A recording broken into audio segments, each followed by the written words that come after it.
nosotros veníamos hablando, pero me parece que es momento de hablar con alguien que sabe y sabe de verdad. Estamos en comunicación telefónica con Federico Kotlar. Él es periodista, es una de las personas que más sabe sobre mundiales. De hecho, eso lo llevó a ganar el programa Tiempo de Siembra especial sobre mundiales. Hola Federico, ¿cómo estás? Lucía y Federico te ¿Qué saludamos. tal, Federico? ¿Cómo están? ¿Bien? Muy bien, muy Bien, bien. gracias por atendernos. Contanos cómo es que empezaste con esta cuestión de estudiar absolutamente todos los mundiales.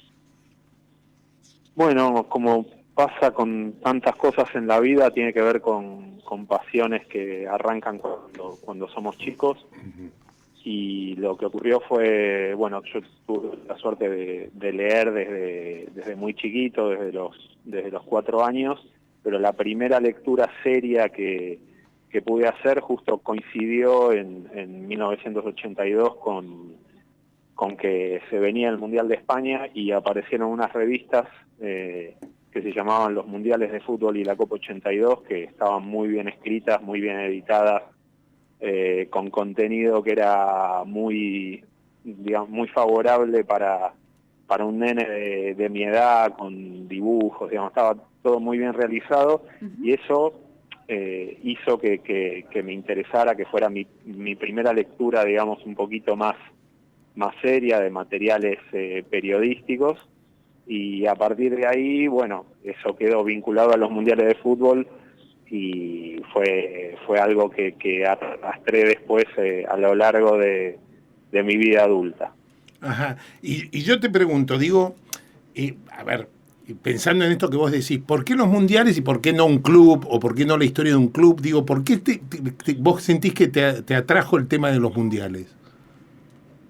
En ese momento creo que tenía que ver también con cómo imaginaba el mundo como chico. De grande también, de hecho, me interesé en historias que tenían que ver con clubes. Yo escribí un libro sobre la historia de mi club, que es Atlanta, pero bueno, inicialmente se trató de los mundiales. Calculo que como se suele decir, digamos, permitía una mirada por ahí simplificada del mundo, donde los países simplemente se enfrentaban en una cancha y el mejor era el que ganaba. Y bueno, por ahí tenía que ver con cómo me imaginaba el mundo en ese momento. Y aparte, bueno, me apasionó el fútbol también desde chico, entonces se juntaban esas cosas. La verdad que combinaba muchas cosas deseables, y después empecé a encontrarle a los mundiales ya más grande digamos, un gustito que no tenía de chico, porque los mundiales también son una muy linda llave para averiguar sobre historia que va más allá del fútbol, Es verdad porque eso. nos permite ver un montón de cosas sobre el funcionamiento del mundo en esos años, ¿no? A ver, yo te digo esto que estás diciendo, ¿no? Digo, yo viví el Mundial 78, es decir, yo viví ese Claro. Mundial y yo sostengo que era como que las vivencias iban, digo, con contradicciones sobre todo a futuro. Es decir, en el presente, la verdad que yo en ese momento era adolescente, hinchaba por Argentina y era como que no sé si, por supuesto que te preocupaban otras cosas, pero no sé si las teníamos tan presentes. Después, por supuesto, el correr del tiempo va haciendo que uno vaya viendo la historia también, el mundial incluido dentro de esa historia. Digo, vos cuando te empezaste a documentar para atrás, porque vos decís que arrancaste en el 82, pero vos podés hablar del mundial del 30, por ejemplo. Digo, Sí. ¿cómo lo ves vos? ¿Cómo ves, por ejemplo, el mundial 78? ¿Desde qué lado lo ves? ¿Futbolístico, histórico, contexto social? Mira, creo que desde todos, Uh-huh. como pasa con todas las copas del mundo, eh, están atravesadas de diferentes planos históricos, como pasa con el Mundial actual también, con Qatar. Sí es verdad que obviamente nos involucra de una manera diferente por haber sido ese Mundial en el país en el que vivíamos, en un contexto, por ponerlo en una sola palabra, dramático, como el que se vivía en esos años. Y obviamente, digamos, en realidad, parte del análisis también tiene que ser que la sede para el Mundial 78 fue otorgada mucho antes de que que estuviera la dictadura de entonces, Sí, exacto, un mundial exacto. respaldado por gobiernos constitucionales en su momento, y terminó ocurriendo en el contexto de una dictadura que hizo un aprovechamiento de lo que ocurría en esos años, que no fue tampoco demasiado diferente de lo que hacen otros gobiernos, pero en este caso coincidía con un gobierno genocida, ¿no? Y eso, digamos, le da un color diferente, y al mismo tiempo también deberíamos, me parece, tener una mirada histórica que abarque todo lo que pasó en esos años, y que también, el otro día pensaba en el comienzo de la película Plata Dulce, no sé si se acuerdan. Sí, que, yo la vi, sí. Digamos, arranca con los festejos por el Mundial 78, por el título, pero enseguida dicen, bueno, nosotros tenemos que trabajar, la fábrica se está fundiendo. Quiero decir, hubo obviamente un aprovechamiento de la dictadura de aquel título del 78, pero al mismo tiempo, digamos, eso dura lo que duran los festejos un poquito más, y después los gobiernos tienen que seguir gobernando y asumiendo las responsabilidades del caso. O sea, da bronca obviamente que se haya tapado por un tiempo la realidad dramática que vivía Argentina en esos años, pero también le daría al Mundial el lugar que corresponde, y como éxito deportivo me parece que es, salvo por alguna cuestión, digamos, que tiene que ver con las dudas por el resultado ante Perú, me parece que es un logro incuestionable e histórico para el fútbol argentino. No, el más fútbol del mundo es un montón, ¿no? Vos sabés, Federico, yo lo pensaba ahora que vos lo hablabas. Digo, la historia de cada uno en términos personales muchas veces hay momentos que pueden ser dolorosos, más complicados, en la vida personal hablo, ¿no? La vida de cada uno. Pero también en esa misma vida que uno le van pasando cosas, también pasan cosas que son muy agradables. Uno termina festejando un cumpleaños y uno termina festejando un montón de cosas. Siempre parece como que discutieron, cada vez que llega un mundial tendríamos que prestar más atención a hay un mundial y nos van a distraer con esto. Bueno, pero es como que uno se distrae en su propio cumpleaños también festejándolo, digamos, ¿no? Me parece a veces hay que disfrutar también algunas cosas, porque si no... Seguro, es un analgésico. Claro. Sí. No termina de... no nos va a cambiar la vida demasiado si salimos campeones del mundo, si quedamos afuera en primera ronda, pero en ese momento seremos muy felices o muy tristes de acuerdo a un resultado, tendremos un motivo para recordar en el futuro, digamos, si obviamente si es una alegría será mucho mejor. Yo todavía me acuerdo de haber salido al balcón después de la final del 86 en mi casa y sentir algo que nunca volví a sentir, que es la calle como si fuera una cancha de fútbol, con los ruidos de una cancha de fútbol por los festejos.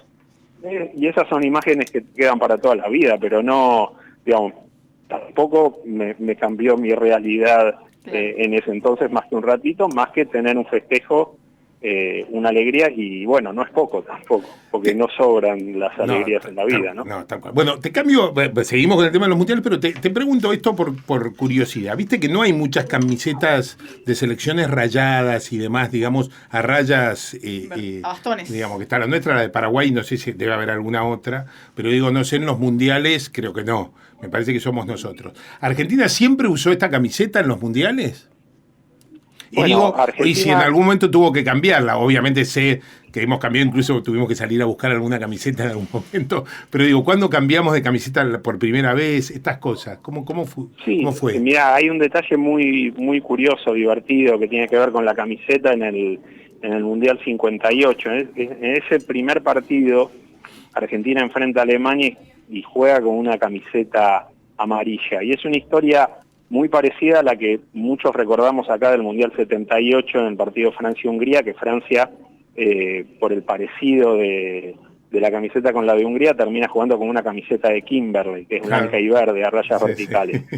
En el Mundial del 58 se dio una situación similar, se enteraron en la cancha de que las camisetas eran parecidas, y usaron las camisetas del Malmo, que era el equipo local. Argentina usó ese día una camiseta amarilla en un partido que, bueno, también es recordado porque es el primer golpe que sufre Argentina en ese mundial. Se llamaba el desastre de Suecia, se llamó eso. Claro, sí. Termina con un muy mal resultado. Ese primer partido en el debut, Argentina arranca ganando a los 2 minutos con un gol de Corbata y termina perdiendo 3-1 contra el campeón mundial vigente, que era Alemania Federal, ¿no?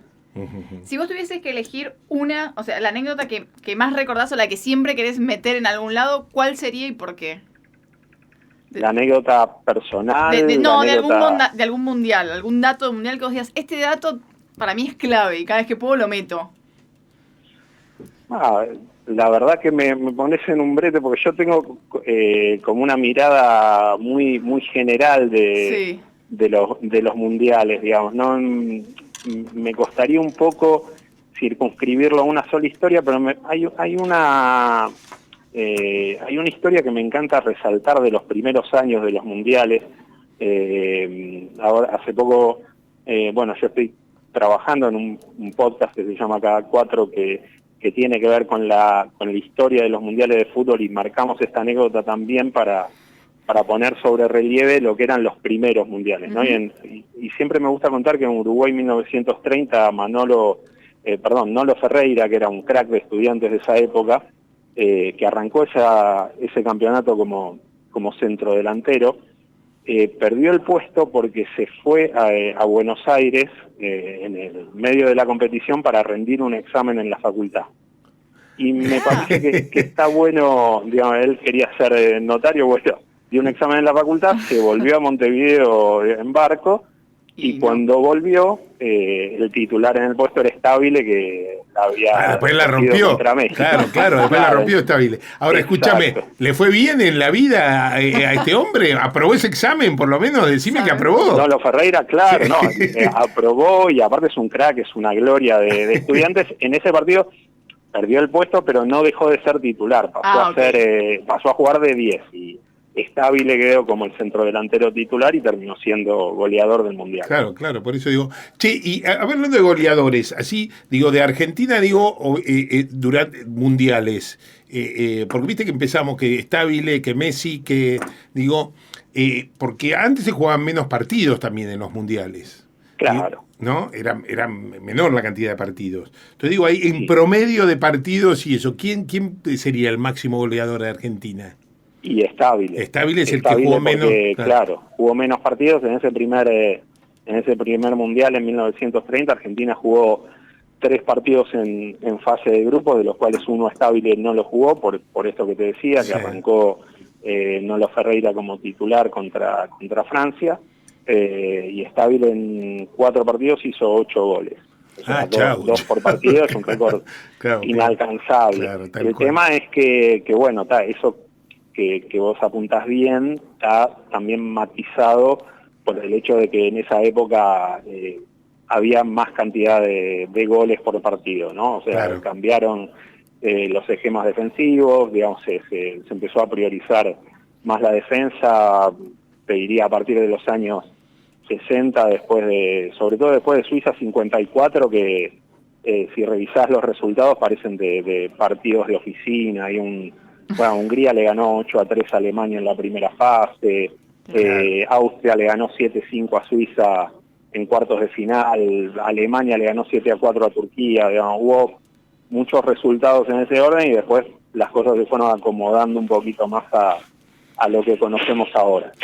Bien, y yo te hago la última de mi parte, te hago esta pregunta. Digo, ¿cuándo sentís vos, no? Esto sí es personal, pero justificámelo, digamos, en términos también personales, que los mundiales cambiaron, es decir, que pasó a ser una cosa mucho más comercial y demás, y que una mirada mucho más mundial, digamos. ¿Cuándo pensás vos que ocurrió eso? Bueno, yo creo que tiene mucho que ver con la llegada de Joao Havelange a la FIFA, y arranca, te diría, en Alemania 1974. No es que hayan sido digamos, tan diferentes antes, pero sí empieza la cuestión comercial y empiezan a hacer una especie de dineroducto a partir de Alemania 74, también con la asociación de la FIFA con algunas grandes marcas, con Coca-Cola, con Adidas, con otro manejo del marketing a nivel global, y ahí sí, digamos, los mundiales empiezan a aparecer un poquito más a lo que conocemos ahora, y también con el tema de la televisación a nivel global, ¿no? Que cada vez se fue imponiendo más. Pero te diría que el quiebre, visto desde ahora, se daría más en Alemania 74. Digamos, bien. Federico, te agradecemos un montón este rato con nosotros.